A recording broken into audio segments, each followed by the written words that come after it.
Well, Urvi, I'm so glad that you're taking the time to do this and to share your story with the world, really, because honestly, every little bit of hope that people can come across on the internet, that goes such a long way.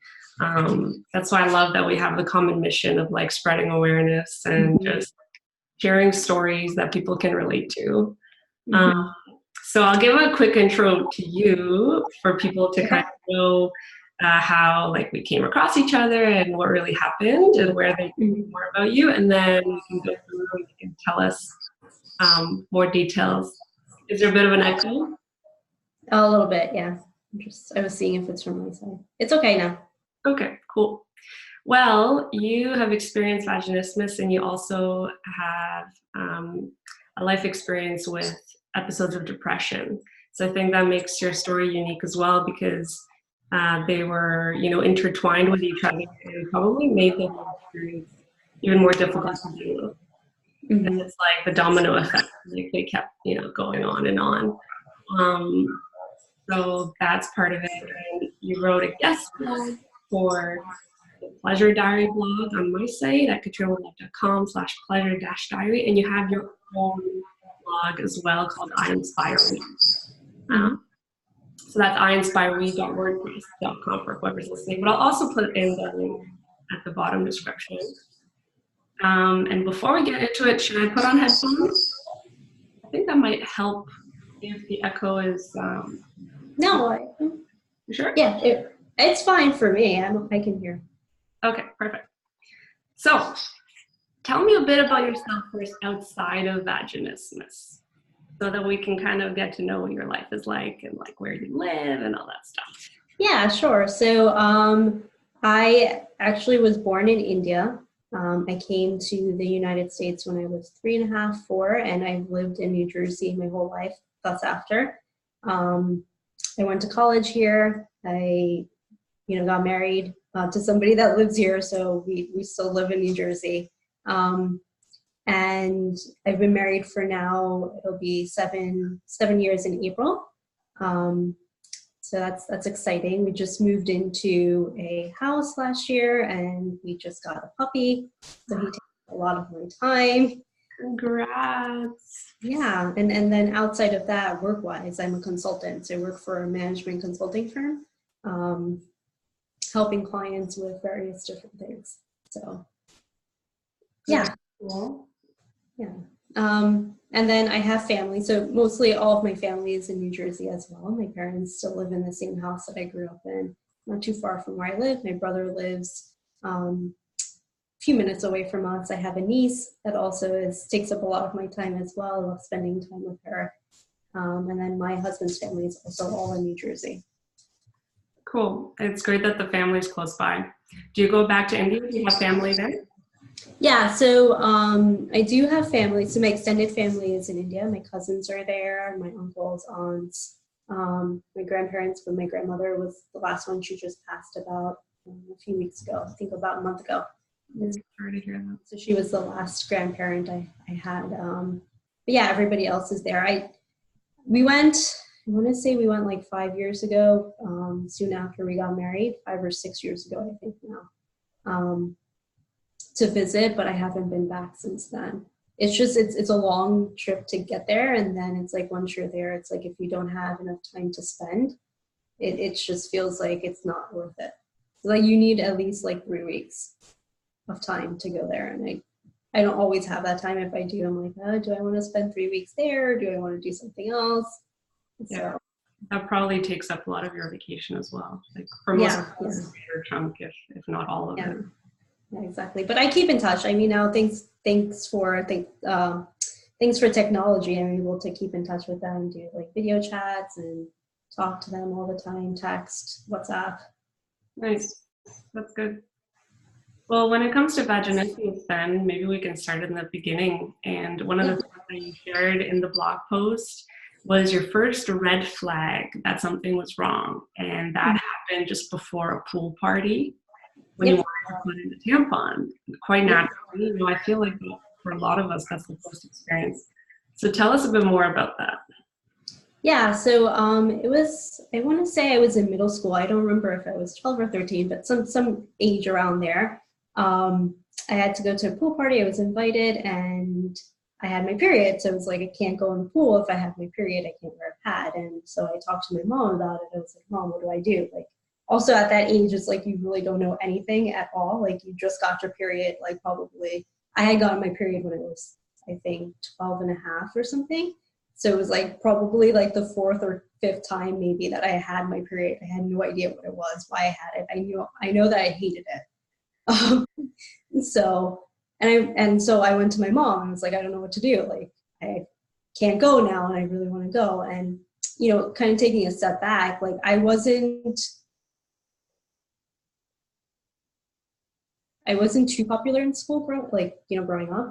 I had friends, but I didn't have too many friends. And if I was invited to like a social event, it was like, it meant a lot to me at that age. Like, it was like, okay, I get to belong. Like, I have a group to belong to, and I'm invited to something, so I really want to go. And I guess that feeling of not going was like, okay, now I'm gonna go back into like not having any friends. Like, I'm not gonna go. They're not gonna talk to me. Yada yada. So anyway, I went to my mom and asked her, like, what can I do? And she said, well, we can get you tampons and you can try them on. And I was like, what are tampons? She's like, they're these things and you insert them. And I was like, is it going to hurt? She's like, no, it's not going to hurt. Like, you just insert it and you'll be fine. And I was like, have you used it? She's like, yeah. So we go to the beach and, I've used it. I was like, okay.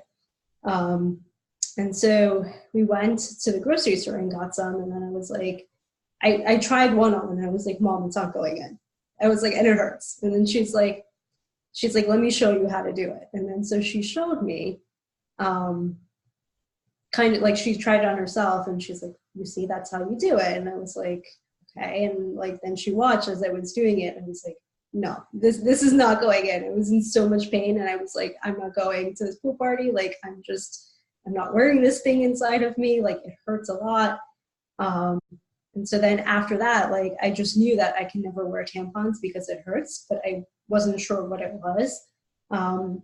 And also around that time, I started to have, in school, we had like sex education classes and we would talk about like, various different things like penetration and being safe and like, you should use like certain things, this and that. And then like we started talking about tampons as well. It's like, if you use tampons and you don't change them, you'll get like sick and stuff. So I like convinced myself like tampons are bad for me. I'm never going to use them. Mm-hmm.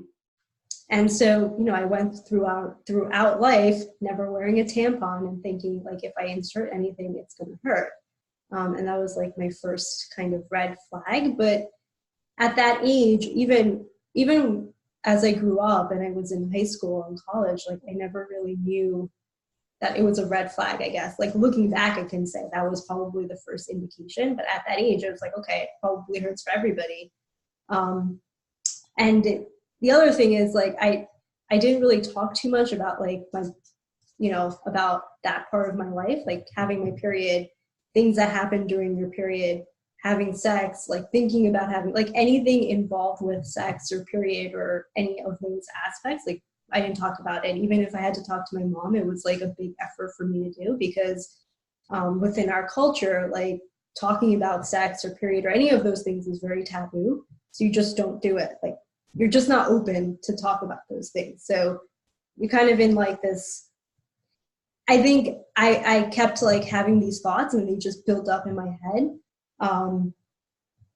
And because of that, like, I think now when I look back, it's like so many years of like fears and like things that I like told myself because that's how it was around in my culture. Like my family would tell me certain things, like those things were just built up in my mind. And it's like now breaking those barriers is such a big effort. Yeah. Hindsight is 2020, and just like you said, at the time, it didn't feel like a red flag. It just was normal, like how it is. We don't talk about this stuff, and it's okay. It's normal. And in the sexual education class, like that's a whole other topic in itself. Mm-hmm. One of the major problems is that all we talk about there is the danger of pregnancy, the danger of STDs, how to put on a condom, blood coming out of your body and how it's not scary, but like in the way it's taught, it's often something. Yeah. And never do we talk about the positive things of sexuality and exploring the body and pleasure. In fact, I heard pretty recently that in the US, except for a few states, it is allowed for body anatomy diagrams to actually be inaccurate. They take out all of the pleasure organs from the educational content because they're not deemed as important enough. So obviously, we go through this notion that it's all things to be scared of. Most people are scared of pregnancy. That was me for sure, and I think you did. And when you were in the washroom, I'm curious, like with your mom, and it didn't work, what was her feedback with that?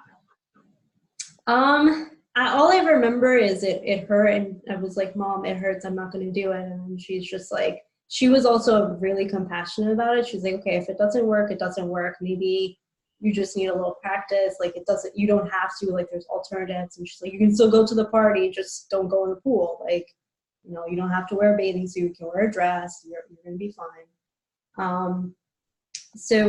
And I don't think she thought much of it. I mean, even like to this day, like I talk to her about like what I'm going through. And it's very foreign to her because obviously it's foreign to everybody that I talk to, but like for her, it's even more foreign because she's just like, oh, that exists. Okay. That's okay. And like, I try to explain to her what it is, and she's very compassionate about it. Like, though she doesn't understand much of it, like she's still like, okay, well, whatever support you need, like we're here for you. I think that's the same approach that she had when I was younger. Yeah, that's really great that there's like a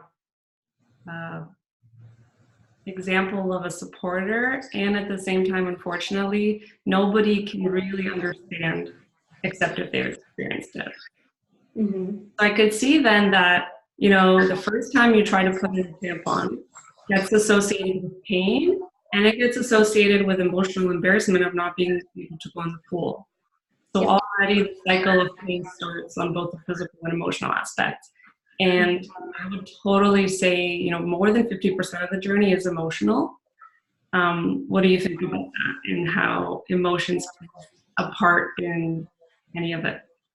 Yeah, I would say even more than 50%. Like, I feel like, I mean, even through my journey of healing, like when my emotions have not been in the right place, or when my thoughts have been kind of going in a negative cycle, my pain would start again with my therapy. Like, and I've not just through this, like I've started to do a lot of research around like how do emotions play a role in pain other places in our body? How does the mind actually play? How do our thoughts play into what are the factors that are all there? And like, you know, there's so many things, so many techniques out there that you can practice. And I kind of feel like now through Vaginismus and like going through that journey and like kind of doing all this research now, it's like a whole new world has opened for me. Like I feel so much more confident that I can not just achieve or kind of get through this. Like I can kind of get through anything with the practices that I've learned. And in terms of emotion, like I kind of feel like, you know, we store a lot of emotions within our body itself. And we don't really know that because we just go on with our daily lives. And it's like so many years of emotion and pain and whatever thoughts that might be in our subconscious or just build up inside of us, that when you start to go through a journey like this and really like peel the onion per se, like you start to realize, oh crap, like that started when I was 9 years old. Like that's when that started. I'm still storing that inside of me. And now I'm starting to realize like how that affected how that like played my whole life. Like if I had just resolved that then, like maybe I wouldn't have, you know, like it's like you just go through this like introspection of so many things. And it's painful but liberating at the same time, because it's like you're starting to remember all of the painful things or events or emotions or what have you that happened throughout your life that you probably shut out. But then because you're like facing it and just saying, okay, I'm letting you go, I'm letting this go, and I'm facing you, and I'm realizing that happened for a reason. And now like I'm able to achieve this and get through this by just seeing that played a part into this journey. Totally. It's such a complete body experience, including the mind and spirit.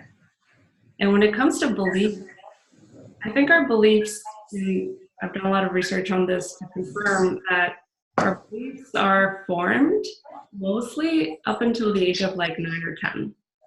Yep. And until then, you know, we have this black box of recorded beliefs that just keeps building and building and building, with beliefs that we form based on what we hear or what we see in the outside world. And we choose to interpret it in the way that makes sense to our little childhood mind, where we see the world as revolving around us. Like anything that happens, my parents fighting, I take it on as like, it's my fault, I did something wrong, you know, and that belief of, if I'm a good girl, everything will be okay, they will not fight, for example, right? And so it's really interesting to see how our beliefs formed as a kid and lead our behavior for the rest of life. Like that black box then conditions us in the way that we live in the world later on. It's crazy. But what was the first thing that had you start learning about mindfulness? It was your dad, right? He had suggested something. Yeah.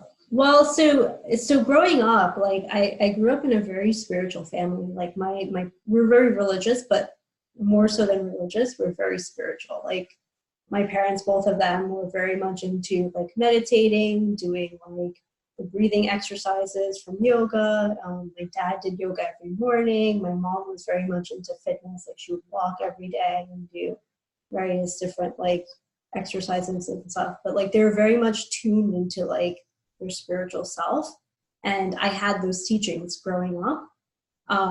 So I always had the foundation. I think I just never, I guess, tapped into it or really experienced it for myself. It was kind of just like I was taking on all of the knowledge from my parents, and it was like, yeah, I know this is this and this, but I didn't really implement it, let's say, into my life. And you know, while I was going through like my depressive state a few years back, my dad had given me this book, and then he was like, read the book and then also start doing meditation, like really do meditation. He's like, I know you practice once or twice with me, and like, but he's like, you really need to start doing it. And I was like, okay. And so I started reading the book, and the book was like, I wasn't really into it. And I was like, let me just start meditation. Like, let me see what I can do. And so I started doing that. And I remember the first time I sat down to do it, I was like, this is stupid. Like my mind like completely rejected it. It was like, why are you doing this? Like you could spend 10 minutes doing something else. Right. And so I got up, I was like, okay, fine. Like this is not going to work. And then like it was a lot of convincing to myself. Like I had to convince myself like this is going to work. Like just sit. And when I actually did sit for the first 10 minutes, it was a lot of like, mind was rejecting it, but then mind was also, I think it was blocking me from a lot of fears that I had stored inside of me that it didn't want to open, because it knew that if it opened it and like that curtain came off, I would start like digging deeper into those fears. Like, why are those fears there? Like, okay, well now I know the fear, so I know I can get over the fear. Like, and so I think it started about like 5-6 years, but yeah, that was my journey with meditation. And even then, like I didn't practice regularly.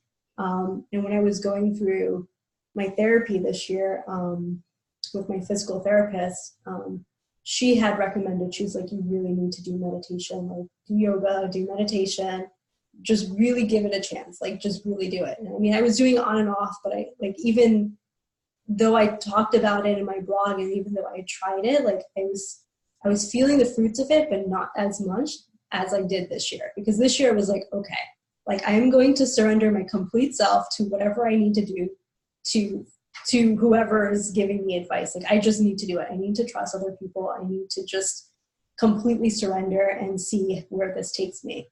And like to this day, like I do meditation every day. I do twice, once in the morning, once at night. And every time I sit to do meditation, it's like I find something different about myself. But it's like I said, it's like painful and liberating at the same time. It's like I'm feeling that pain again. But then once I'm done, I'm like, I feel so liberated afterwards. And it's helped me throughout the journey, because it's the thing with meditation along with breathing is you learn that like the mind is sending certain signals to your body that put like that signals the pain, right? So it's like once you learn how to calm down and calm down those signals, it's like you're kind of putting a roadblock between the mind to the pain signal. And it's kind of like you're just breathing through it, kind of pausing and saying, hey, no, hold up. I can breathe through this. This is fine. There's nothing going on. And meditation helps you with that, but also on like kind of discovering other things that you might have gone through throughout your childhood. So, so many things. Like, I mean, if I could start off like, you know, just understanding like how I grew up, how we never really talked about sex in the family, how we never really talked about any of those things, how that affected my views on sex or pleasure or any of those things, like how I was always in fear of having sex because that's what was put into my mind. You know, I discovered that, and it's like to change that thought into, okay, no, now I'm married, like now I should be having sex, like it's supposed to be pleasurable, like why am I so afraid of it? Kind of changing that, like meditation has helped with that. Other aspects as well, like I've always had issues with anxiety, so meditation has really helped me to like kind of calm myself down and not be as anxious. I've always had issues with being like very much in control, probably because of my anxiety. And so meditation has helped me like kind of say like, okay, I need to trust other people. I need to let other people have control of things. I don't need to always have control of everything. My in need of like perfection, like just understanding like everything is not perfect, like there's no perfect state. But all of these different personalities, I think, have led me to this pain cycle, but then also now that I'm discovering it, leading me to understanding the liberation from the pain cycle. You brought up so many incredibly wise points. I love it. I love what you said about the fears and how the fears don't want to be discovered. The ego is that barrier. As soon as we start digging in and gaining awareness of the fact that there is more in here for us to discover, the fears are like, nope, oh, squirrel, like distraction. Yeah. Right? And it really does take getting through that first step of annoyance and like it's not working, or thinking a lot during meditation in the beginning times, to get through that hurdle in order to then be able to really notice the fruit in there, like how much self-awareness, self-development can happen, and so much peace. The other word is surrender, right? Like you learn to surrender to the experience without wanting to control the experience. More and more people that I work with Vaginismus, I'm noticing very clear patterns. Just like you said, you know, perfectionism, high performance, wanting to control everything, that's totally me. And there's lots of remnants of that still left in my life, but I can so relate to it. I mean, I think a lot of our survival strategies in life have been being on top of things, being in control, and having certainty of what is going to happen next. And when it comes to pleasure and sex, and then having another partner in that experience, all of a sudden you're not in control. And it's so hard to give into that, right? The body wants to have control, to close up in a way because of that perceived danger for one reason or another. And the beautiful thing is that everybody's journey is different. Like there's many of similar pillars in it, like we just said, performance, perfectionism, control, potentially fear, something. But because everybody's stories are so different in how that comes to be, meditation is amazing as a mindfulness practice to reflect on your own life. Like incredible things come up for people as they start sitting and doing the meditations and making realizations that would have otherwise they would have otherwise been hidden inside the depths of themselves forever, potentially. So that's awesome that you had such amazing influence in your family. and you got over that hurdle in the beginning Mhm. of wanting to give up. Yep. Yeah, I think it was just, and I think that's the notion today is like, because meditation is becoming so mainstream, meditation and yoga, people are kind of like, oh, it's like whatever, it's bogus, doesn't work. It's just for like a certain group of people. They're just falling into that like lifestyle or whatever. It's not for me. But it's kind of one of those things, like, it's like, when the doctor says like, okay, well, if you don't exercise every day for 30 minutes, if you don't go for a walk, you're going to have a heart attack if you continue to eat this way. Like it's kind of the same way. It's a healthy habit for your mind. And once you start building the healthy habit for your mind, other things will start to fall in place. So like, I was always like kind of in between with like habits of cheer. I started to meditate, and then my therapist was like, okay, well, do you exercise regularly? Like maybe we should start exercising. You really need to stretch out all your muscles. And then I started regularly doing exercise regularly every morning, doing like yoga stretches. She's like, okay, well, let's try to see like how your diet is affecting it. So it's like everything kind of plays a role into your body and how you feel, and how much less pain you're going to feel because of the decisions you make. And I think just having that healthy habit of mindfulness makes you realize like, okay, well, I shouldn't probably be, gorging on this like elegant meal right now, because it's probably not good for me. Maybe I should not eat the whole cake. I just have a slice kind of decision, and I think for me, like the diet was probably the hardest. I remember when she told me, she's like, so maybe you should just cut out like a lot of the carbs that you're eating. Don't eat any like white bread. Don't eat any like sugars. Like it's like, she's like, especially like right when you're having your period. I'm like, well, when I have my period, I only want sugary stuff. And she's like, you shouldn't be having it. It's not good for you. It's gonna make your cramps worse. And I'm like, she's like, just try it. She's like, if it helps you, then And so I tried it the first few times, and like I didn't have like cramps as much, and I was like, okay, maybe she's right. Maybe I should just follow this diet that she's talking about. So it's interesting. The more I'm researching about people that do have healthy lifestyles, or people that have went into like certain diets, certain fitness, mindfulness, and like all three of those kind of aspects, and how it's changed their lives, it's really amazing. Like, it's really impactful and amazing at the same time. And I'm kind of like in that phase in my life where I'm like, I just want to be a sponge and try it out and see if it works. And if it works, then great. And if it doesn't work, okay, well, I'll move on. But the great thing with meditation is like, there's no side effect. Like if you try it out and if it doesn't work for you, it's not like you're going to have a bad side effect afterwards. Whereas if you were to take like a medication of some sort, it could have a side effect afterwards. But with meditation, or with, even like doing simple yoga stretches or just exercising, there's no side effect. The only side effect is you'll probably feel better afterwards. Yeah. And it's all experiential learning, right? I don't think I have ever learned something because somebody told me this works and do it. Yep. It is only if I have done it and then came up with that conclusion for myself. So all of the suggestions, right, really that's what they are. When I work with people and I give a certain tool, try it on. And if you do, you're going to get information.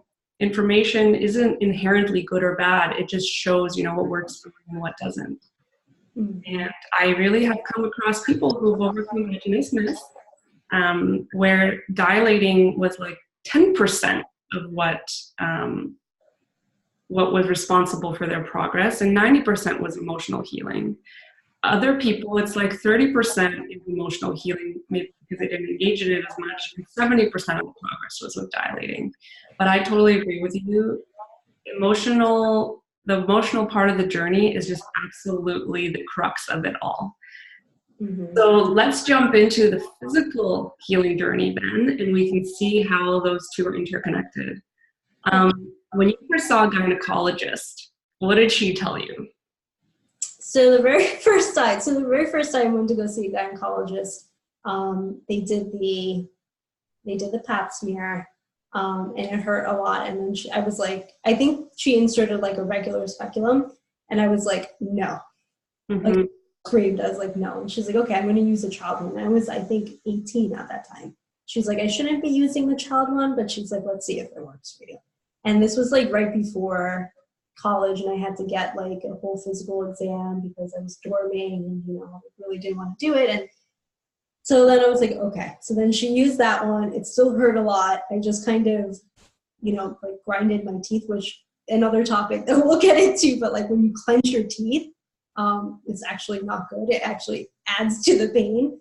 And I just was like, just need to get through it. It's going to take 2 seconds. That's it. And that was it. I was like, that was painful. She's like, it generally is painful. It's like, okay. So then just like when I was younger and I was taught like, sometimes when you insert a tampon, it's going to be painful. When you go to the gynecologist and you go for your exams, it's painful. So it's like I was storing this information in my mind about all the painful things that happen. So after that, I remember it was like, you know, I didn't have a partner. I wasn't having sex or anything. So I was like, I'm not going to a gynecologist. I'm probably healthy. And I had told my mom, and my mom was like, you should go for regular exams still. And I was like, I'm not going. And I had avoided going to a gynecologist because of that experience until right before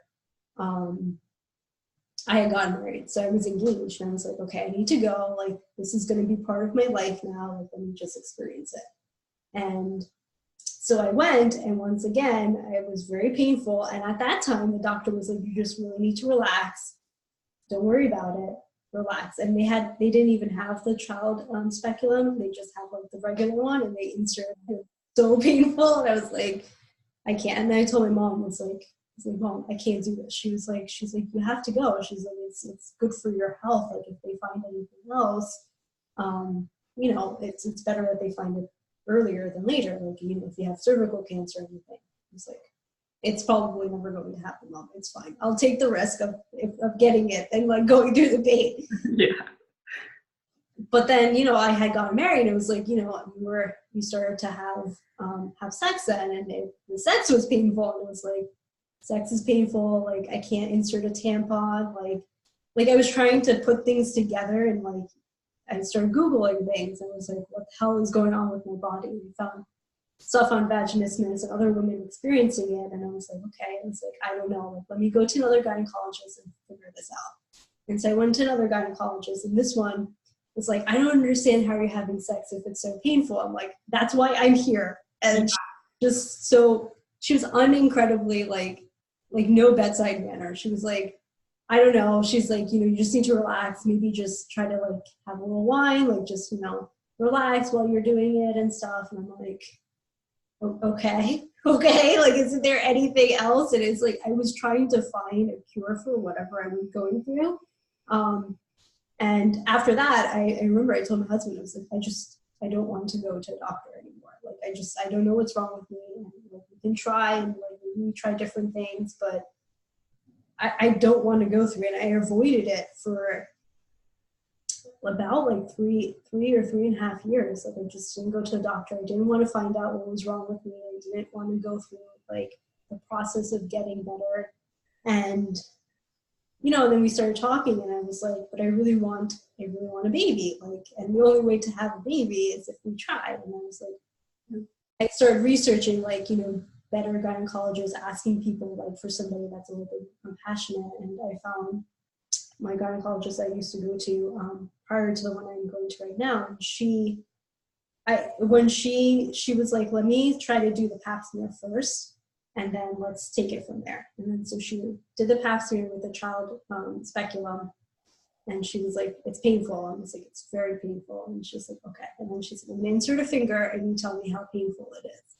And so she inserted her like pinky finger, and I was like, it's okay. It still hurts a little bit, but not as bad. And then she said, okay, 2 fingers now. And like, she's tried to like kind of see how painful it is.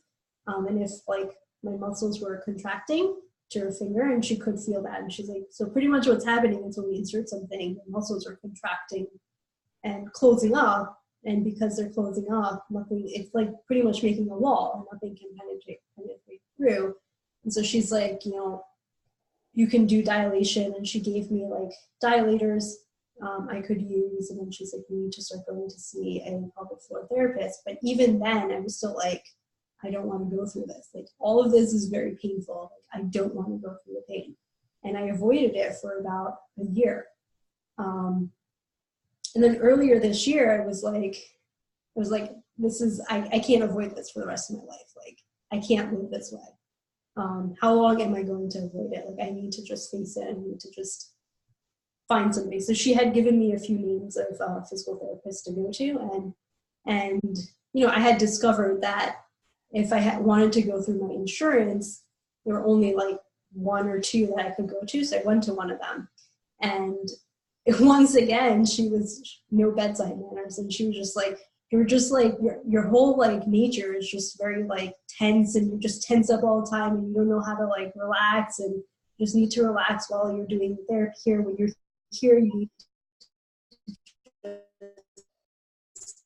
you know, kind of let go. And I'm like, in my mind, I'm like, how am I supposed to let go if you're going to be like telling me these things? And like, I remember I came home and I just started crying for like 40 minutes. And nothing, like, this is horrible. Like, I'm not going to find anybody that can help me. And I'm just going to have this for the rest of my life. And I kind of felt like embarrassed, and like embarrassed because she told me like, this is what my personality is and I can't change myself. But then also at the same time, I felt shameful because of everything that I was going through, and other people probably aren't. And that whole day, I was just in a very bad mood. And then, you know, I started getting out of it, and the next day and the day after, and then I found the physical therapist that I went to, and I talked to her over the phone. And I mean, she wasn't covered in my insurance, but I was like, it's fine. I will have to just, if I want to see somebody that's going to help me the way I want or the way I need, I'm going to have to just pay the price for it, and that's okay.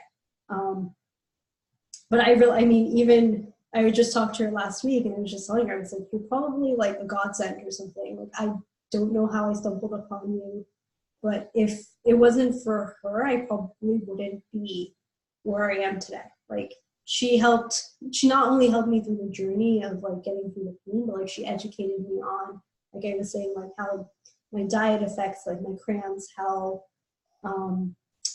regular stretches can like open up the pelvic floor, and like how naturally for me, my hips are just really tight. So because they're tight, I need to naturally do hip opener exercises to open up the pelvic floor. How when I am inserting a dilator, how I should be moving my legs from left to right to see, you know, like just different things like that. You know, how my mind plays an effect, how breathing plays an effect into everything. And I mean, even through the whole dilator, like, so the dilators that my first gynecologist recommended to me, they were like this old plastic dilator set from Dr. Berman. Those are the exact same ones that I had and used, and I'm just like appalled by the fact that that's the go-to recommendations for recommendation for like medical. Yeah. So when my gynecologist recommended this, I started using it right after she recommended it. So I used the very first one in plastic, and first of all, it feels like ice when it enters in. So it's like automatically your muscles are going to close up, because when something is ice cold, your muscles will contract. So they're not going to relax.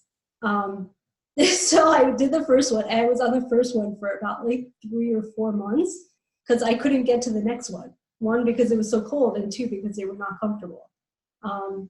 And so when I went to my physical therapist, I told her the whole experience, and she's like, you shouldn't be on one dilator for that, like, especially the first one, for too long. Like, she's like, it might take you a while, but she's like, if you were doing it for 6 months, like, that's probably it's not working for you.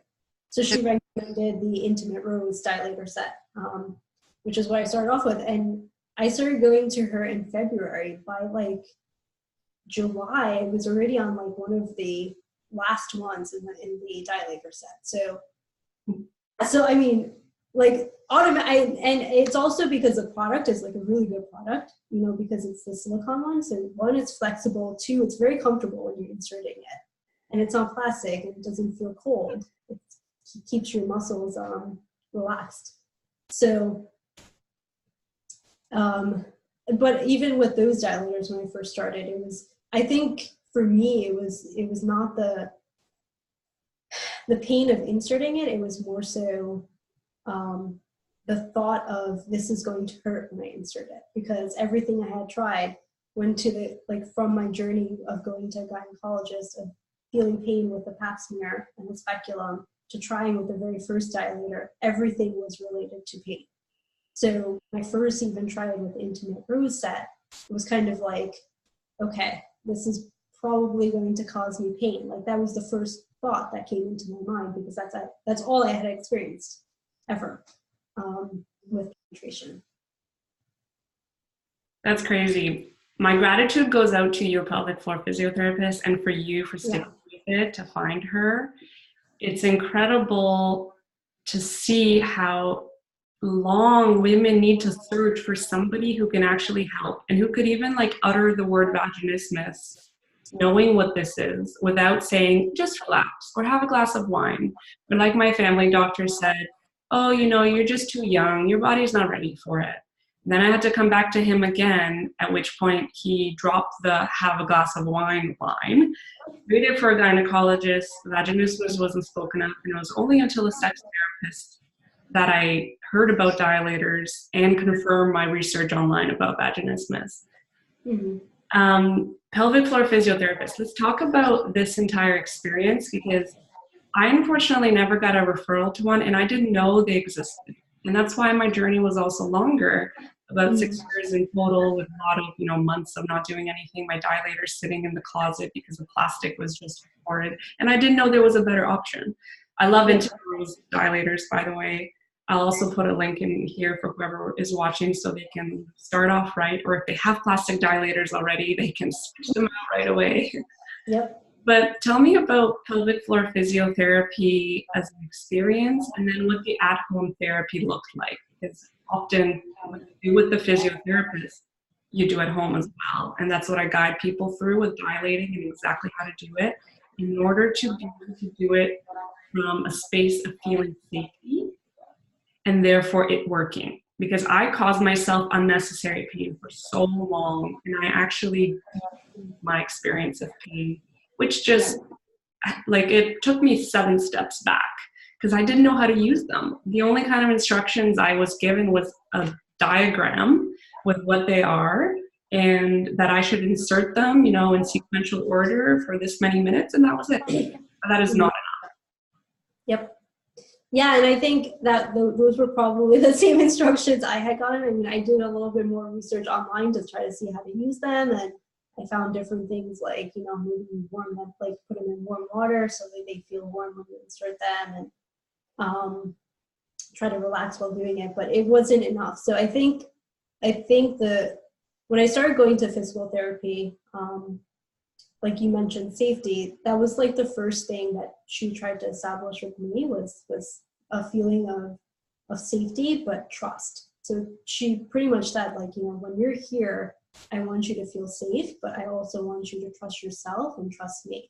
And she's like, I will do everything I can to make you feel comfortable, but she's like, you have to let yourself feel comfortable. She's like, you have to tell your mind, let me feel comfortable while I am here for 1 hour, so I can experience whatever I'm going to experience. So it was, the whole therapy was a mixture of things. So it started off with a lot of stretching of the muscles. So just like stretching, like doing simple stretches of like in, like out. She also had a Pilates machine that I would do every now and then. I used to go once a week. So initially it was once a week every month, once a week for the whole month. And then as I got better, it became like twice a month and then once a month. But initially when I used to go once a week, we would start off with stretching and then breathing. And then she would do a lot of like massaging of like wherever I was feeling pain, different like yoga stretches. And then at the end, she would use her fingers to like insert and then kind of move around and help me as she's moving around, help me understand how breathing plays a role. So like kind of guide me through breathing. So like as she's moving her finger, if it's painful, she would just say, just breathe, like kind of bring an image to your mind that brings like relaxation. So yeah, I would imagine like a flower opening and closing and opening and closing. And she kind of guided me through that. And the great thing about her was her voice was very, very calming. So it's like as she was doing it and she was like saying like breathe in, breathe out, it was like naturally just like, you know, surrendering to what she was doing, because her voice was just like kind of took over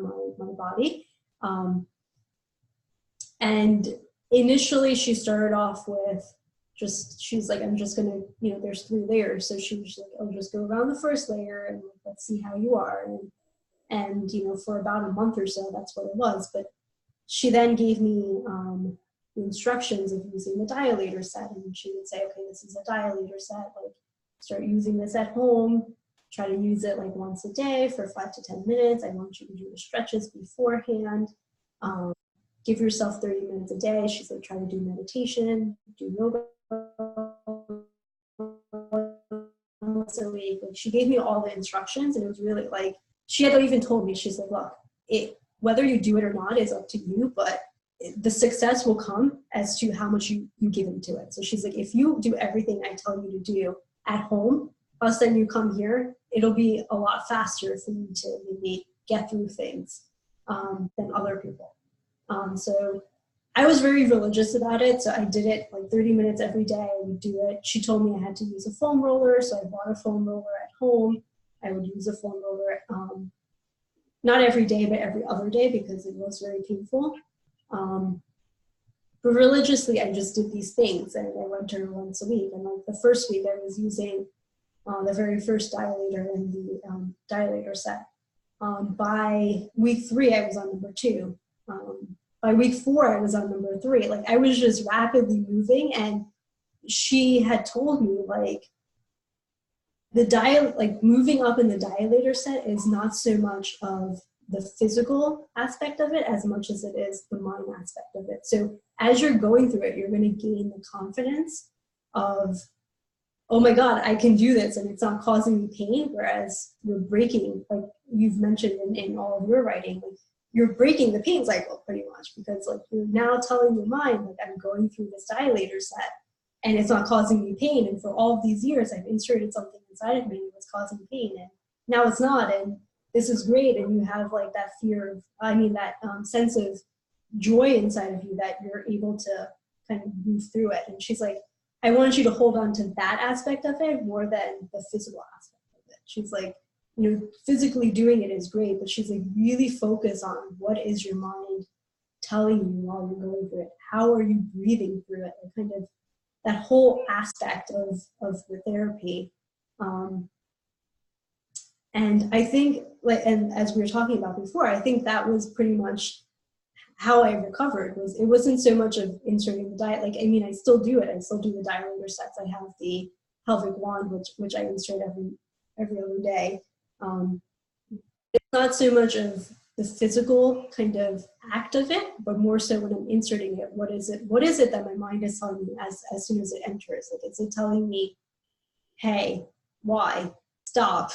Or is it telling me, oh, okay, this is normal. Okay, yeah, I know what you're talking. I know what this is. Like, this is fine. I'm not scared anymore. And I don't think I would have been able to learn all of that like the aspect of like actually how my mind plays a role into the actual insertion of a dilator without her guidance. Like, week by week, she would tell me, okay, now you moved on to the next one, now this. The other aspect of it was also how she helped me into understanding how intimacy plays a role into sex. So she's like, since you haven't had sex for a long time, she's like, it's not so much of you actually having penetrative sex, it's about intimacy that you're growing in your relationship with your husband, and how that plays a role into how comfortable you're going to feel when you do actually have sex. And she's like, right now, you're so fearful of everything that you probably don't even want to get intimate because you think intimacy will lead to sex, which will lead to pain. And I feel like all of those teachings, like that I got from her, I would have never I would have probably read about it and probably would have tried it, but because I didn't have somebody guide me through it week by week, it would have been a lot difficult. Yeah, that's the way I felt as well. I had no guidance on a one-on-one kind of perspective to be there for me by my side every step of the way. And so, of course, the motivation is much harder to conjure up by yourself because you don't have that like positive voice on the side telling you, hey, like this is one step, this is another step, you can do this way, etc.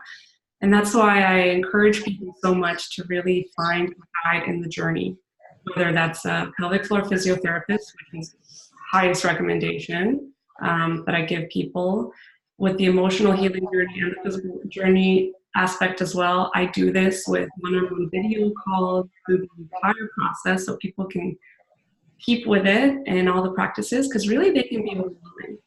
I wanted to emphasize what you said about stretching, the foam roller, breathing exercises, and guided meditations with all of that. Those things are like just necessary as preparation for your muscles to be able to take something in and to be of the right mindset and achieve that penetration. I have a guide on stretching exercises and foam rollers, guided meditation, reverse Kegel exercises, which we haven't talked about, but there really are the understanding to control the pelvic floor, not in the contraction of it like this, but really in the relaxation. In the visual exercises that you were saying, like the flower opening, flower closing, that's super helpful. And I'm so glad that she was able to do that for you. Yep. And you mentioned intimacy. So let's talk about the aspect of like sex as a whole and how you've perhaps started getting onto the road of being comfortable with intimacy overall without the fear of penetration in the first place. Mm-hmm. How does that look like for you so far? Yeah, so and just gonna take it back. So like I mentioned before, sex has always been kind of a taboo for me within my culture, right? So it's like I never talked to my mom like, hey mom, like how do you do, like what is this, like how do you do it, like what are, like I didn't know anything, like, you know. And in my mind, the way that I understood it was, you know, you have to have sex to have kids, and that's why people have sex, and like that's it, you know, like that. It was like, you know, one for one kind of thing. If you don't want to have kids, you probably don't have sex. Or, you know, you're watching movies or you're watching TV and you see things, and like that's how my education of sex actually came, and like what intimacy means, what sex means, what does romance mean, which is all very false, I think. Now I realized it, like it's none of those things. And when I started to go to the physical therapist and she started to tell me certain things, like, you know, first just try laying next to each other and see how you feel, like completely naked. And she's like, your husband has to be okay with it too, but she's like, you know, try to see what you guys can do. She's like, just try to talk about it, just very simple things. She's like, just, you know, give him a hug and see how you feel when you give each other hugs, or like, you know, kiss. And like, obviously we hugged and kissed all the time, but she's like, I want you to be mindful of those feelings. And instead of when you hug and kiss and it leads to one thing to another and your fear comes in, she's like, just experience it and see where it takes you. She's like, and the other aspects, she's like, you know, just try to relax with him and like just sit next to him and just relax and just see how you feel. Try to like get some sort of connection together. And I think I never learned any of those things growing up. Like nobody ever told me like intimacy is so much more important than, you know, like it's part of like the journey to sex, and then you have a kid and that's all part of it, you know? Like I feel like if I had learned that probably earlier on, like things may be a lot different, but because I was so fearful of so many things along with sex, along with penetration, like I never understood what intimacy really was until earlier this year. Which I feel like, I guess it's great that I found out now, but like I also feel very sad that I didn't know this for like most of my life, because my other prior relationship probably would have been a lot better than, you know, than they were. But in any case, my husband has been very supportive of the whole journey. So he's also very shy as we're going through things. So I'd be like, you want to try this? If you don't want to try it, it's fine. Like, we have to be 100%. Like, if you're uncomfortable, I don't want to try it. But he's been very supportive. So when I would do the dilation therapy at home, I'd be like, just lay next to me and, like, you know, maybe you can hold it for me or something. Maybe we can, like, you know, start doing things like that. Or like, let's just lay and like cuddle for a little bit and see how that feels. And let me just understand how I feel. And I think throughout that journey, like, my relationship with him has gotten so much more stronger, because it's not so much about, okay, well, this is going to lead to this, and then that's going to be painful, and then I get angry at myself, but then deflect it on him. Mm-hmm. Now it's more so, okay, well, if it's not going to happen, it's not going to happen, but we're so connected. Like, we still have this movement together. And when it does happen, it's still going to be the same kind of like safe zone kind of movement.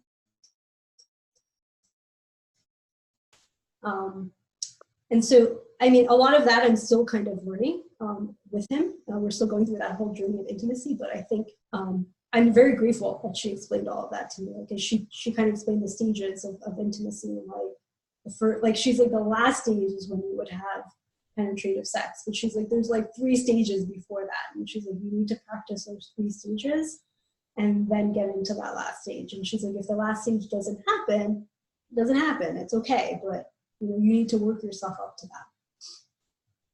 I love that he's been a part of the journey, and you guys now have an open communication channel to share with each other from an authentic place, you know, not from a place of, what is he going to think, or maybe I should do this to please him. You're now learning about each other, which is so important in the journey. Just like you used, the last time you said it, used the word penetrative sex. That is like one piece of what sex is.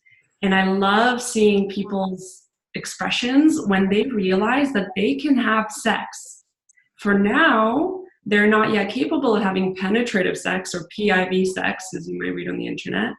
But they can have sex. And I often recommend for PIV sex, penetrative sex, to be taken off the table entirely as you're in this journey of exploring intimacy and sex in general, so that there's no pressure of where that needs to lead.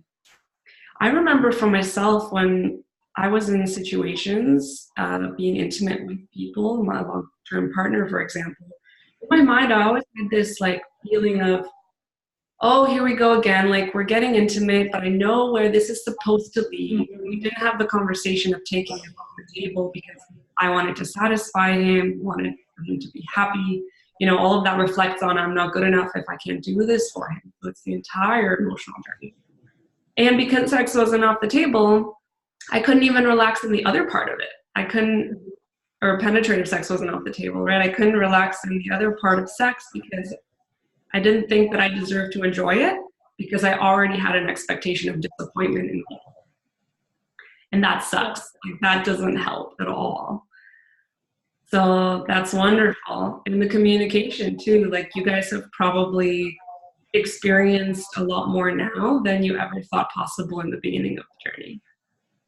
Yeah. And I think it's also, I mean, along with all of, you know, what we're trying in terms of getting intimate, it's also just learning about myself. I think for a long time, like, I never knew who myself was, right? Like, and through this journey, it's like, I've not only realized, okay, well, there's certain pain that I'm going to go through, or I'm going to have to get over, but also what are all the emotional things that I've been storing inside of me. And because of those things, like you mentioned about how you felt as you're getting intimate with your partner, like, it's those same thoughts that are going in through my mind. And it's like, I would shut down, but then I would get angry at him because I didn't want to look bad, or my ego would not want to like bow down and say, hey, this is your fault, and this is like, you know, or vice versa. I would get really, really upset, and I would just start crying, and he would have to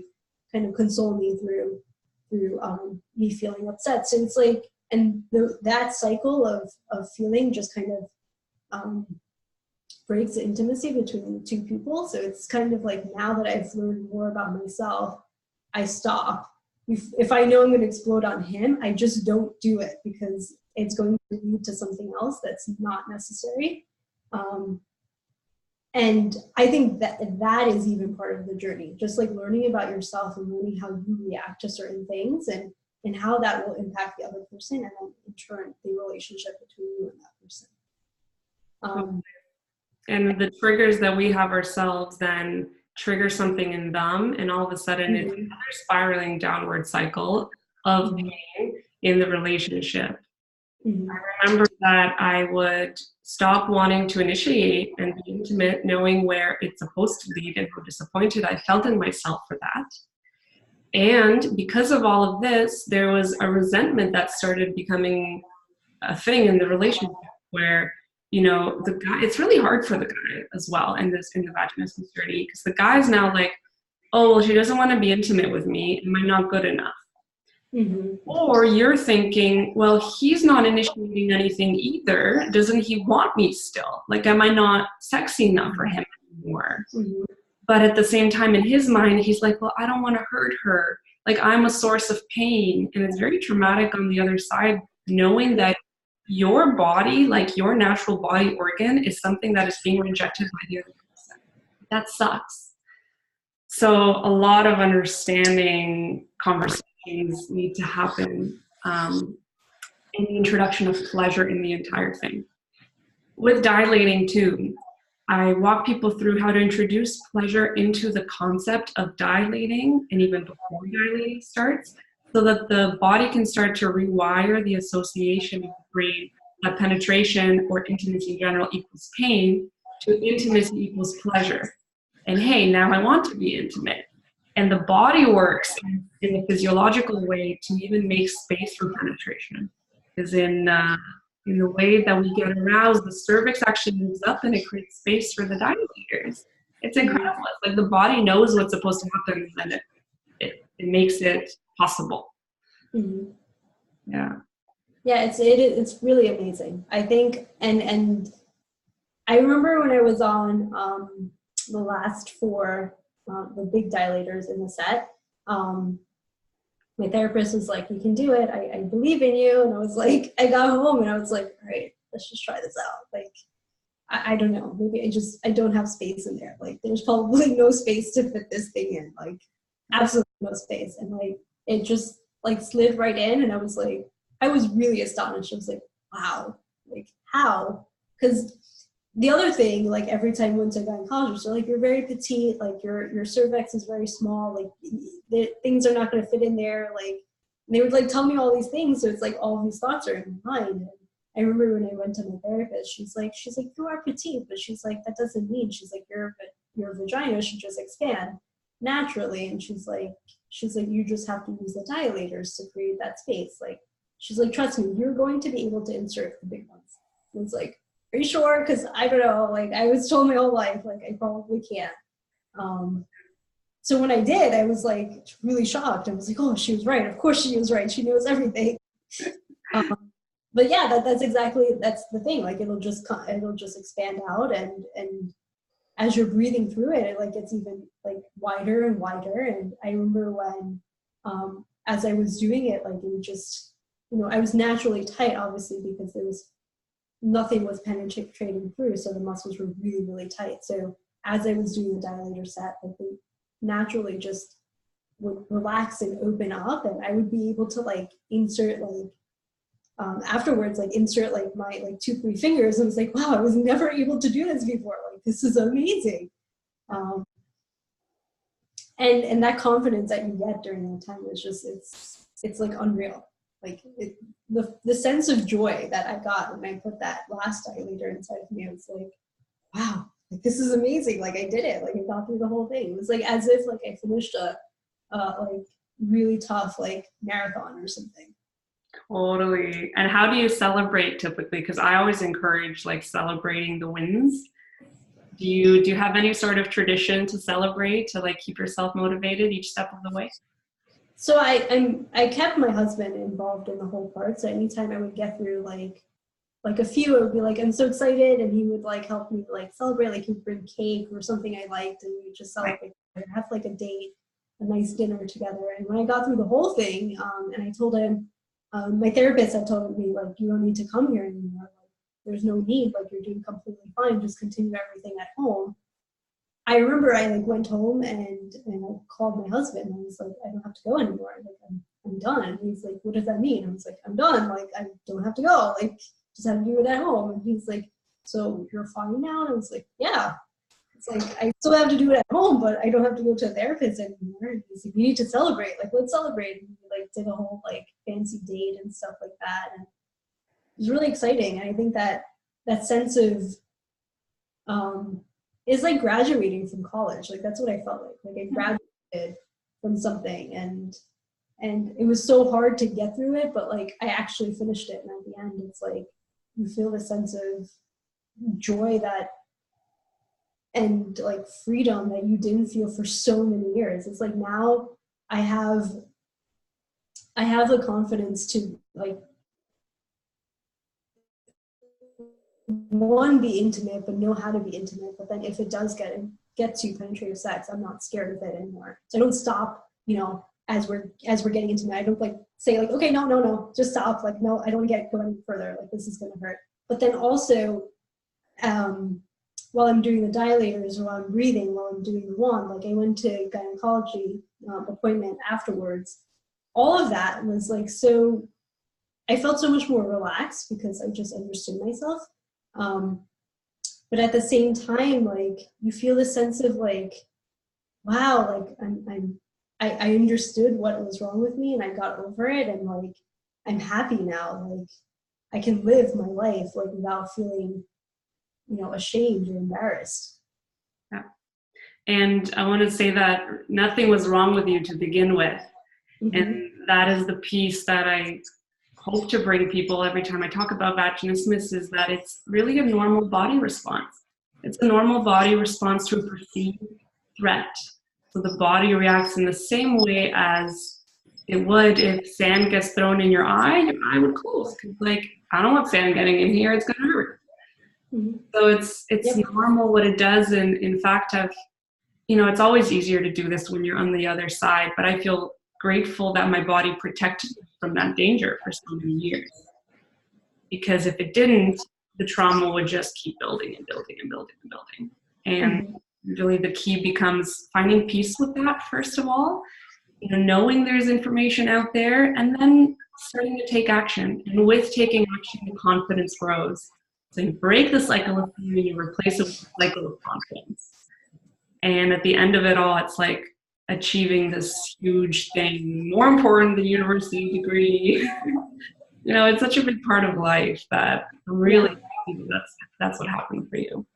Yeah, and I think because the journey is so much more than physical, like we've talked about, it's that sense of freedom is not just sense of freedom of okay, now I can go out and like, insert a tampon or have sex and it's probably not going to hurt. It's more of like, wow, like I've lived in a life of like, it's like when you've dug yourself into a hole and you've just lived in that hole forever, and you finally decide to pop out and run around in the forest. That's exactly how I felt. Like I was like, wow, like I'm in a whole new world now. Like, because I had discovered so much more about myself. Like even with just like the pain itself. Like, so one of the things that my physical therapist told me is like my hips are naturally tight.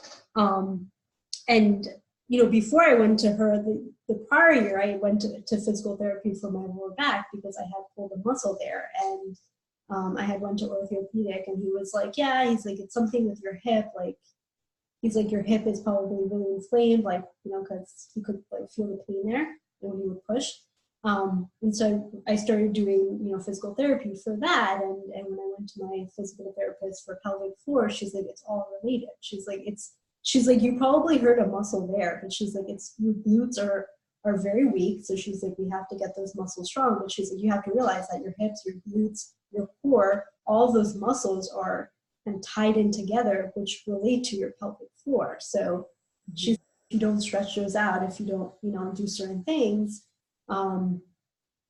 your pelvic floor is going to tighten up again. So I never knew that about myself. Like, you know, I've always had pain in my lower back. I've always had pain in my hips. And I always thought it was just something that was there. But like, as I started doing the dilators and the exercise and the breathing and, you know, understanding all of that, it's like I can kind of get through other pains in my body, like my lower back or, you know, my hips or like my foot or whatever, what have you, you know, like it's that sense of like, I've learned a technique that now I can apply to anything else in life. Yeah. I think that's very powerful. I think once you get to that stage, and it's a sense of like just having that power to kind of get through anything you would go through in life. And I don't think I would have ever actually discovered it if I hadn't like pushed so hard to kind of figure out what was wrong with me and kind of keep researching and keep finding somebody to help me with it. And I think that's the sad part of all of this, is many women are going through it, and they just, one, they might not even have the resources to kind of find out or do the research to kind of get to a stage of education, or two, they might have it, but then they, you know, they're just getting all this false information that they're living their life full of like information that doesn't exist. Like, you know, just relax or have some wine and you'll be fine. And they have sex and it's painful all the time. I think the very first time my therapist told me like sex should not be painful was like an eye opener for me. Like, because anytime I would go to gynecologist, like, yeah, it hurts a little bit. Yeah, it's fine. And I'm like, in my mind, I was like, okay, it's always going to hurt. So why would I do something that hurts? And it never made sense to me. Like, why are millions of people so crazy about it if it hurts? Like, I know, right? I'm like, what's exciting about that? It looks violent. yeah, exactly.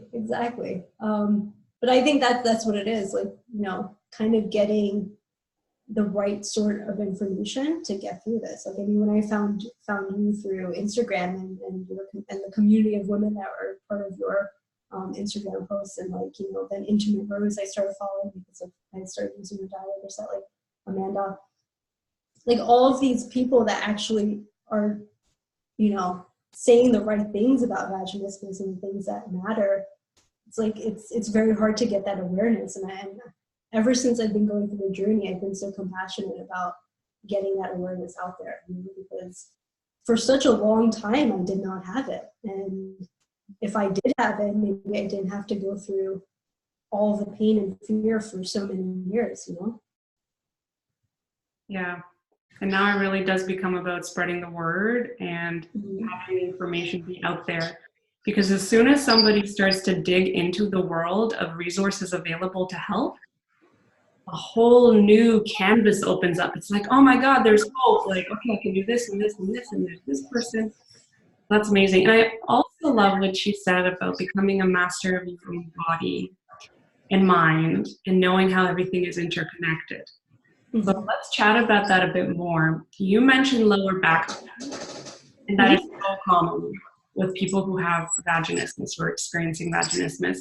Hip tightness, lower back pain, core tightness, the muscles in the stomach. You also mentioned glute weakness, where the muscles in the glutes are just not developed enough in order to support the system of the pelvic floor. Another thing is the tight chest.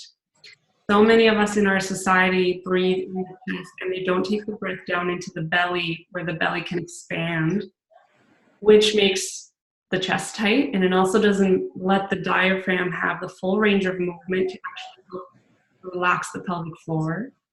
And then the final thing I think that I can mention is the jaw. So tell us a bit about your teeth clenching and you know, that body response, because they're interconnected. Yeah, so I've always been a teeth clencher my whole life. And I think it has to do with like, I've always dealt with anxiety and nervousness. And anytime I get anxious or nervous, ever since I was a child, I would clench my teeth, because I learned like, if I clench my teeth, I can control the feeling of feeling anxious or nervous. As I got older, I also realized like if I went to the doctor and they were checking something, like doing a blood exam, let's say, which I hated. I would clench my teeth, and I would pay attention to the teeth clenching and not that. So I had learned, like, okay, well, this is helping me. It's like distracting me from that. So it just became a natural body response for me anytime I was going through something unpleasant to clench my teeth. And, you know, when I would go to a gynecologist the very first time, like, I would clench my teeth and it just made everything so tight.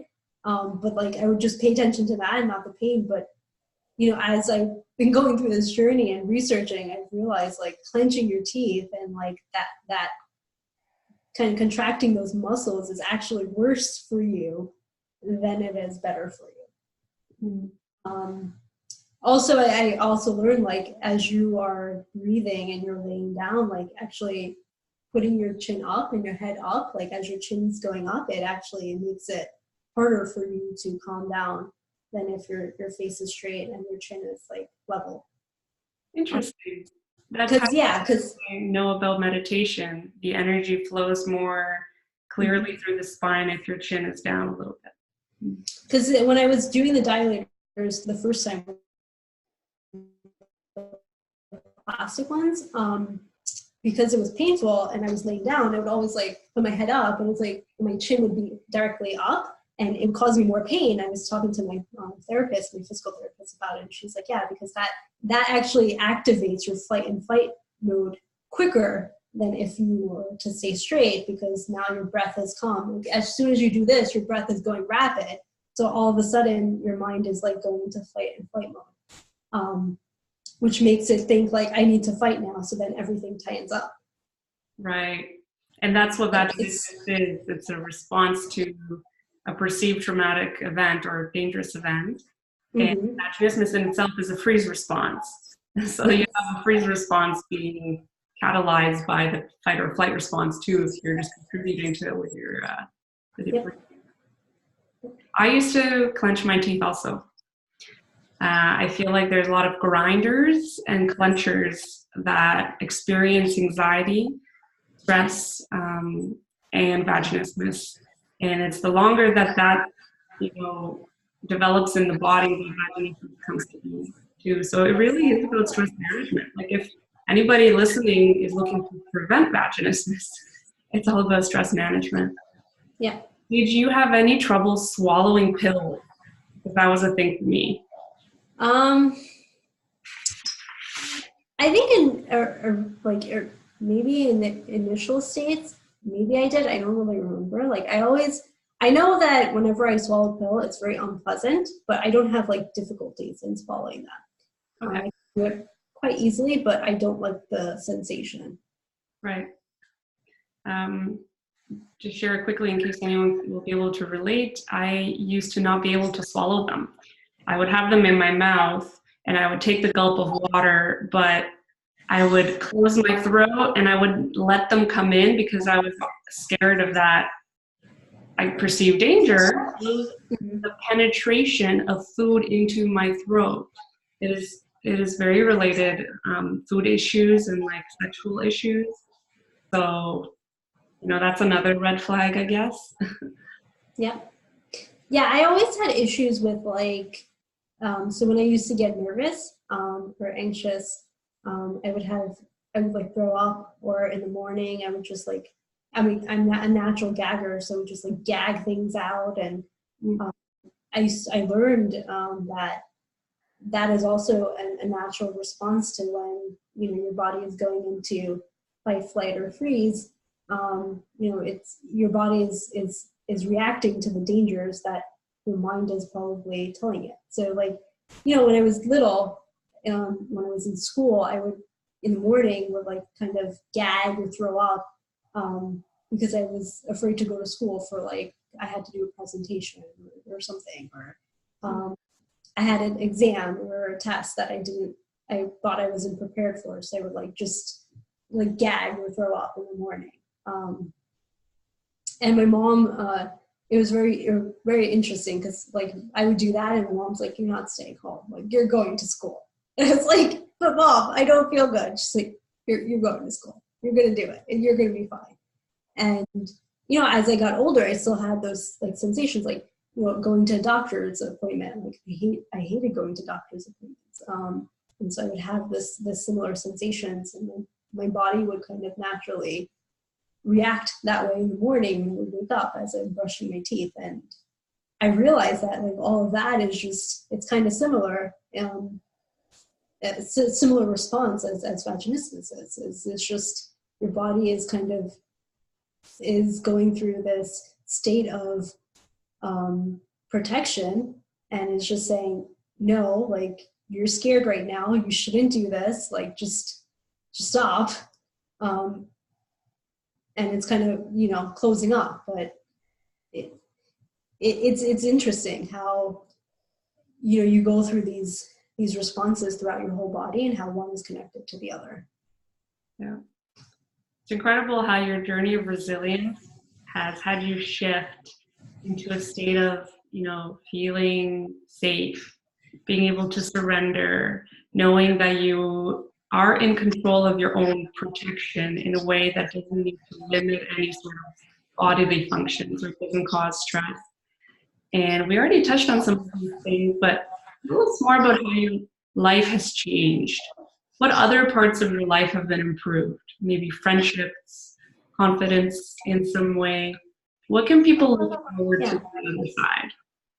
Yeah, so I mean, confidence is definitely a big thing. So I've always kind of had my I guess sense of not feeling confident, not just with my journey with vaginismus, but in general, like even at work or when I was in school or when I was in college, like I was always less confident and more shy and more reserved and more like, okay, well, I'll try it out. If I can't try it out, I'm not going to do it. Like if I'm scared, I'm not going to do it. Like I wasn't a risk taker.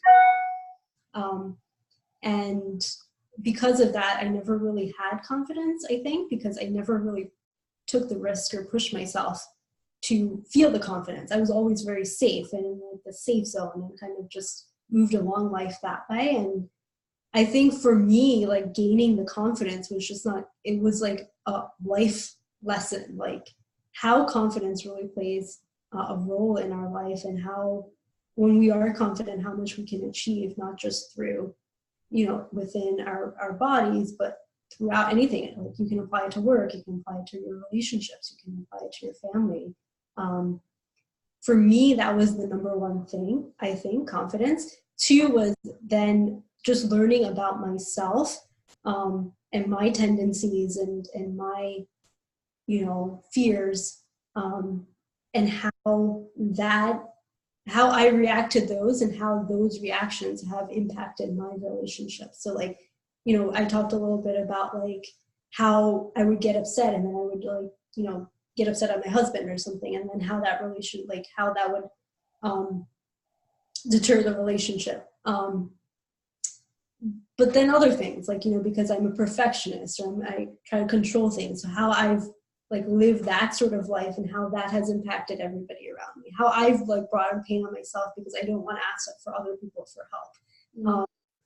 Just learning those things and how all of that relates. Like, I think now I have a better understanding of how I want my relationships to be in my life, at least. Like, what are the relationships I want, what are the ones I don't, and the ones I do want, how I can become a better person to keep those relationships long lasting.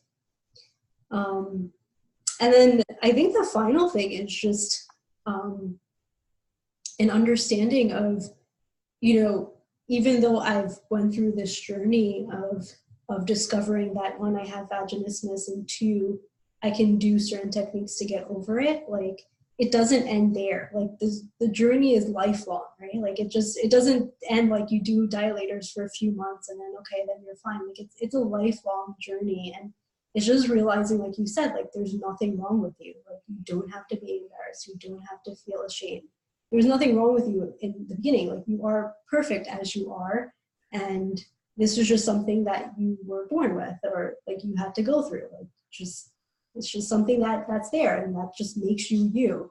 I think that sense of acceptance was, I never accepted myself, even though I probably told myself I accept myself, like I never truly accepted myself. Like I never accepted that part. That part was always like in the closet, like I didn't think about it. But now it's like I fully accept myself. I fully accept myself with, you know, having pain in my back or my hips, or, you know, if my foot hurts or if I'm feeling tired, like just accepting and feeling compassionate for yourself, I think was probably the biggest lesson I've learned through this. And like just having the humility, I think that was another thing. Like I, at least for myself, because I have had this personality of being a perfectionist and being kind of in control and showing that I'm like this strong woman just because of the society we live in and like trying to get ahead.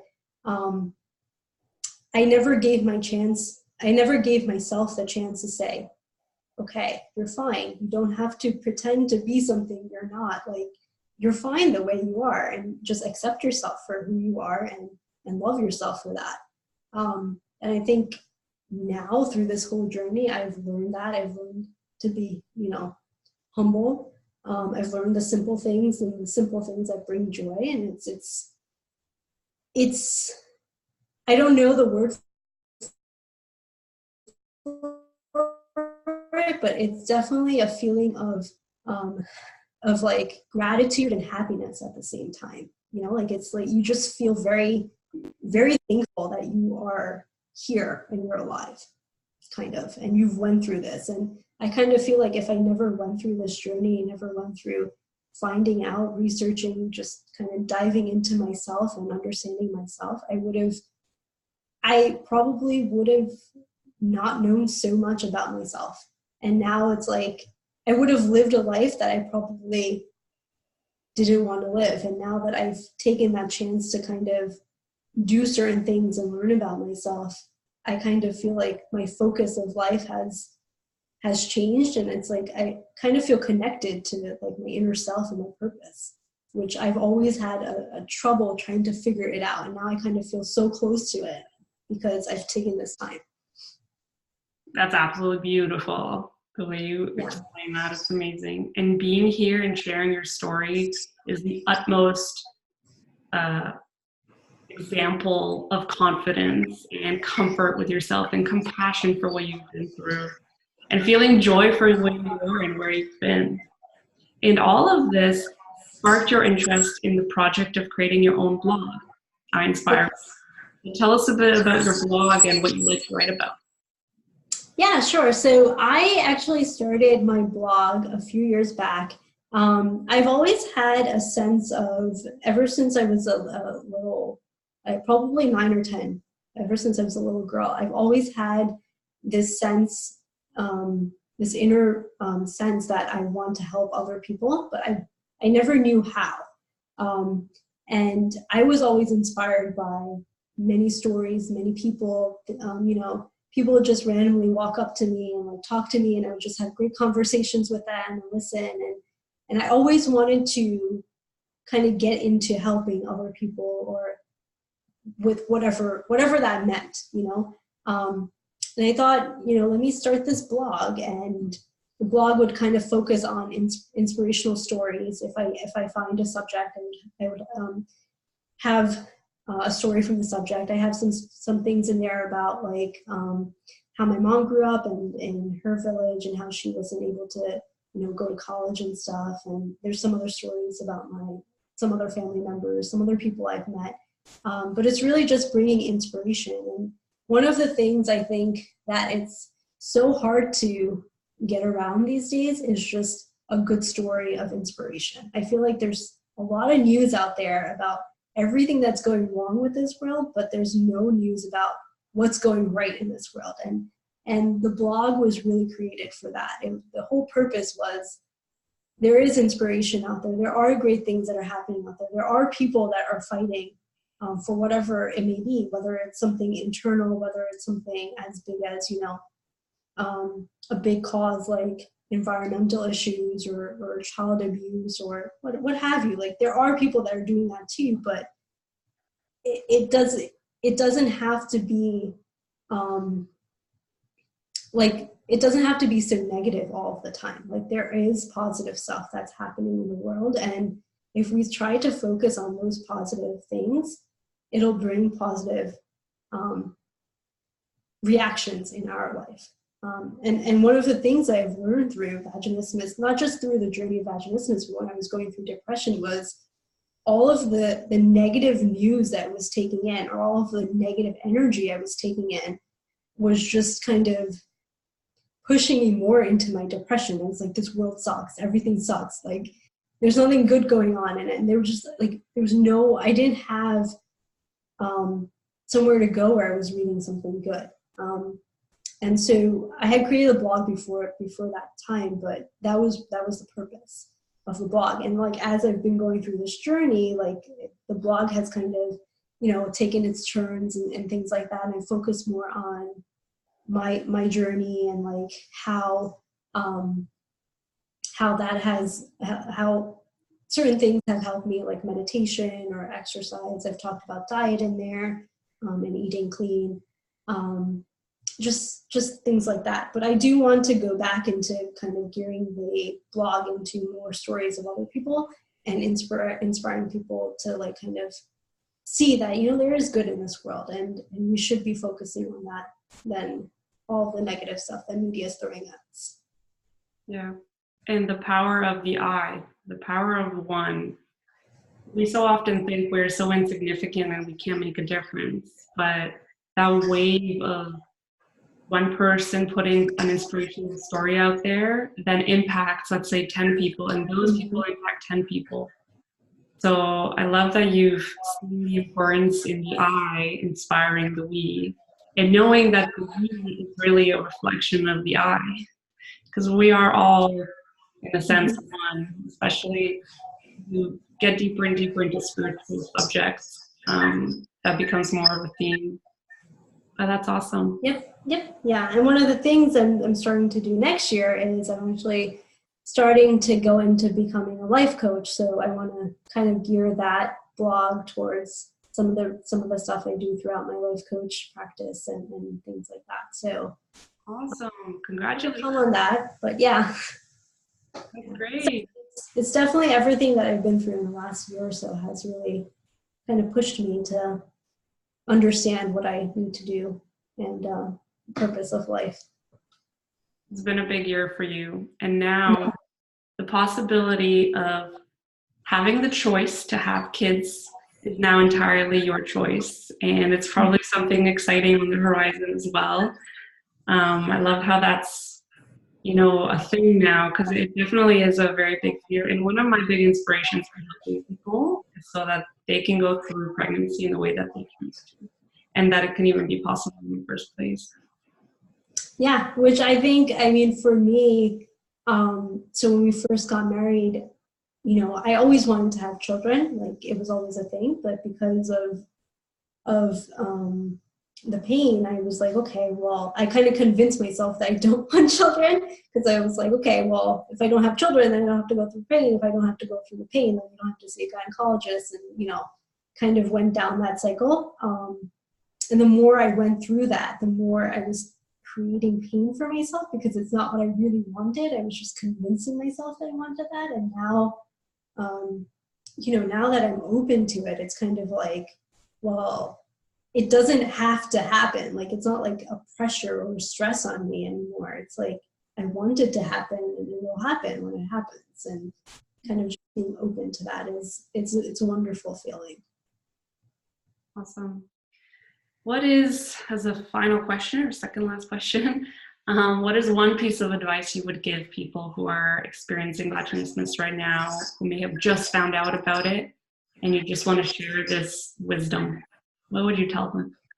I would tell them that, just you're perfect the way you are. You will get through it. You will find what works for you. What worked for me might not work for you, but you will find what works for you, and you will be in the same kind of state that I am now. Awesome. And how about to their potential partners or people they might be dating? What would be the advice for them being a supporter in the journey? Yeah, so I think for them, it's it's even tough because they have to be understanding and supportive at the same time, but it's like, how do you bring understanding to something that you're not experiencing, right? Like, you've never experienced it, you don't know what it is, and you are trying to just be as supportive as possible. So I guess my advice to them would be, just be a source of a place where they feel safe and they can open up and share their feelings with you and not judge them at all. Like, just no judgment, just be open, and, and at the same time, be honest. I think that's the other thing. Like, with my husband and myself, for a long time, he clammed up and he wasn't telling me what he felt about things, which was a big part to the intimacy. So, because of everything, he felt like I was rejecting him, like we talked about. And that wasn't the case at all. I wasn't rejecting him. I was just rejecting the whole act because I didn't want to feel the pain. And I think having that open communication and understanding is important. But it's really just being there to comfort the person, just letting them know that they're okay. Like, everything's okay. Things are going to be fine. We're going to get through this together and kind of be a partner. I love that. Be the rock. Mm-hmm. And is there anything else that I missed that you would love to say? No, I think we covered everything. I think as a last piece, like, I would just like to end with just saying, as much as we talked a lot about the emotional and the mental and all of this, I just want to say, like, for me, because I went through a stage of depression, I deal with anxiety, and I know many other women out there are probably in the same kind of stage or state. It's kind of like, you can't tackle everything at once. So you have to kind of get your bearings and figure out what you want to tackle first. Like, if I had tackled depression, anxiety, vaginismus all at once, I would have completely defeated myself and like been more depressed. But I think I kind of went at it like, what do I want to kind of achieve, and kind of took little pieces of it that I've been getting through it. Like, depression is, I think I still deal with anxiety and depression, not so much depression, but anxiety. So I've started taking CBD oil for it, which has helped me a lot. But I think those are things that you just have to find out for yourself. And it's kind of, if you are going through many, many different things, like, don't feel like you have to take control of everything. Like, everything will be fine in the end, but you need to just figure out where your bearings are first. Yeah, and taking control is exactly what we're trying to avoid too. So yes. Find balance between surrender and control. Like, you want to feel that you're in control of your life, and at the same time that you're surrendered enough to not clench onto expectations, because expectations are so dangerous. Yeah, they definitely are. Yeah. Yeah. Thank you so much, Urvi, for your message, your inspiration in the world. I'm sure we'll be keeping in touch, and yes, I guess growing the impact. Yes, yeah. Thank you so much for taking the time to do this video. And as the last thing, like, I just want to say, whatever you've started, and as I stumbled upon you, like, you are a source of inspiration to me and throughout my journey, and I know many other women out there as well. And I really want to commend you for the great work that you are doing to bring the awareness of vaginismus. Thank you. I really appreciate that. It's what keeps me going, seeing the difference in people's lives. Yeah. All right. Have a wonderful day, and have a great walk with your puppy. Thank you. Bye. Bye.